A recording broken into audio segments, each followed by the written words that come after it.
Hello viewers, ఈ వీడియోలో మనం పూర్వభాద్ర నక్షత్రం గురించి మాట్లాడుకుందాం. పూర్వభాద్ర నక్షత్రం. ఓకే, సో ఇందులో ముందుగా గుణగణాలు చూద్దాం. ఈ నక్షత్రంలో పుట్టిన వారి గుణగణాలు. సో పూర్వభద్ర నక్షత్రంలో పుట్టిన వారు వీళ్ళు ఉదార స్వభావులండి.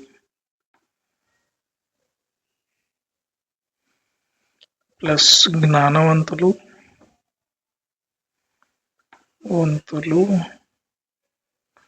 వినయవంతులండి. ప్లస్ వీళ్ళకి పుత్ర సంతానం అధికంగా ఉంటుందండి. పుత్ర సంతానం అధికం. నెక్స్ట్ వీళ్ళకి పొడుగైన నాలుక ఉంటుందండి. నాలుక. ఓకే, అండ్ వీళ్ళు ఆశ్చర్యకరమైన పనులు చేస్తారండి.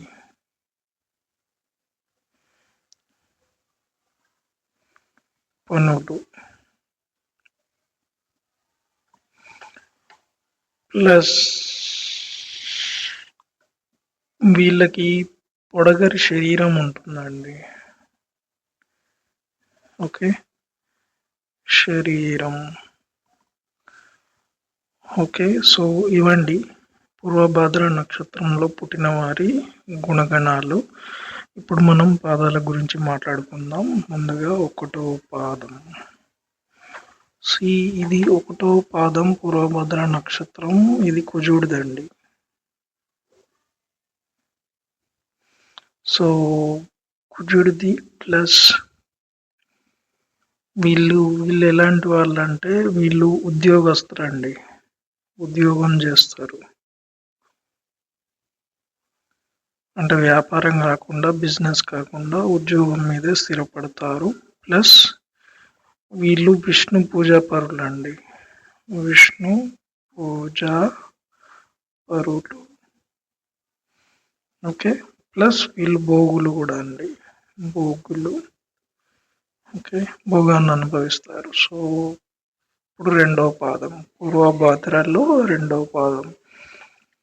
ఓకే, సో ఇది శుక్రుడిదండి.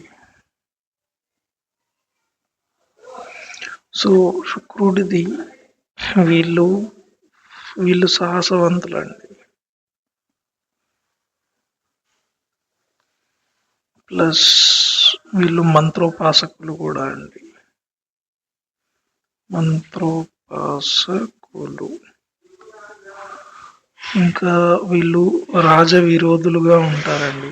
రాజ విరోధులు అంటే వాళ్ళ ఎంప్లాయీస్ ఎక్కడైతే వాళ్ళు పనిచేస్తారో వాళ్ళ బాస్ లేదా ఆ కంపెనీ లీడర్కి విరోధులు అవుతారండి. అంటే వాళ్ళు విరోధులు అవటం అంటే వాళ్ళను ద్వేషిస్తారు. ఓకే, సో అది ఈ రాశి ద్వితీయ పాదం యొక్క లక్షణం. సో ఇప్పుడు 3వ పాదం గురించి మాట్లాడుకుందాం. సో 3వ పాదం బుధుడిదండి. ఓకే, సో వీళ్ళు ఏంటంటే వీళ్ళకి వాళ్ళ ఫాదర్ అంటే చాలా ఇష్టం అండి. ఓకే, పితృప్రియులు. ప్లస్ వీళ్ళు సుఖవంతులు అండి. సుఖాన్ని ఇష్టపడతారు. ప్లస్ జ్ఞానులు. ఓకే, నెక్స్ట్ భోగులు కూడా అండి.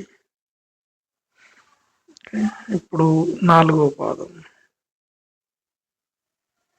సో ఈ 4వ పాదం ఎవరిదంటే చంద్రుడిదండి. సో వీళ్ళు ఏంటంటే స్త్రీలాలసులు.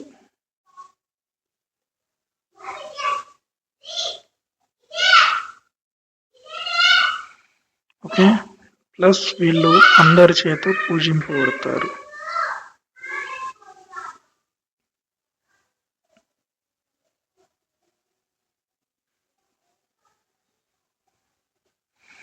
ఓకే, ప్లస్ ధనవంతులు అండి.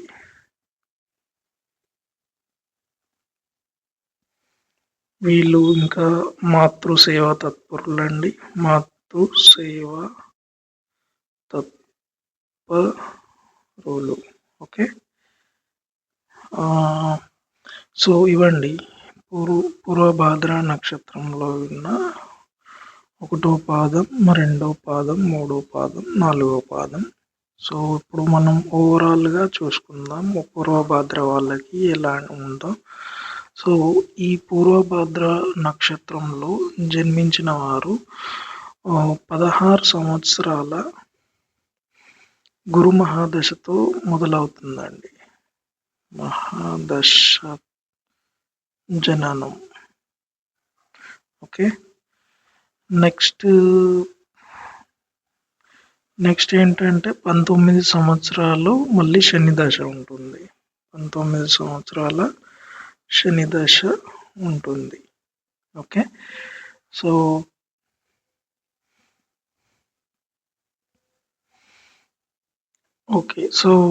ఈ పూర్వభాద్ర నక్షత్రంలో పుట్టిన వారు జననంతోనే 12 రోజుల్లో ఓకే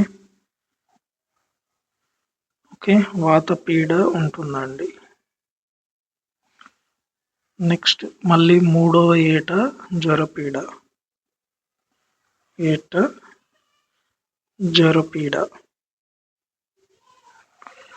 ఓకే.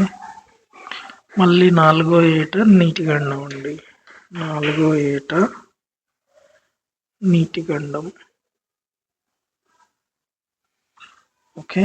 మళ్ళీ 80వ ఏట అపమృత్యు భయం అండి. 80వ ఏట అపమృత్యు. ఓకే. సో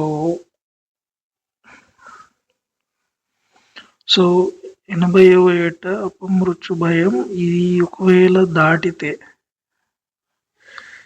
ఇన్ని గండాలు దాటితే 90 సంవత్సరాల వరకు పరమాయువు. సో ఇదండి పూర్వభాద్ర నక్షత్రం యొక్క గుణగణాలు చూసాము. పాదాల గురించి మాట్లాడుకున్నాం. ప్లస్ వాళ్ళ ఓవరాల్ గండాలు ఒకవేళ దాటితే ఎన్ని సంవత్సరాల పరమాయువు మనం మాట్లాడుకున్నాం. వచ్చే వీడియోలో ఉత్తరాభాద్ర నక్షత్రం గురించి చర్చిద్దాం. అంతవరకు సెలవు. నమస్కారం.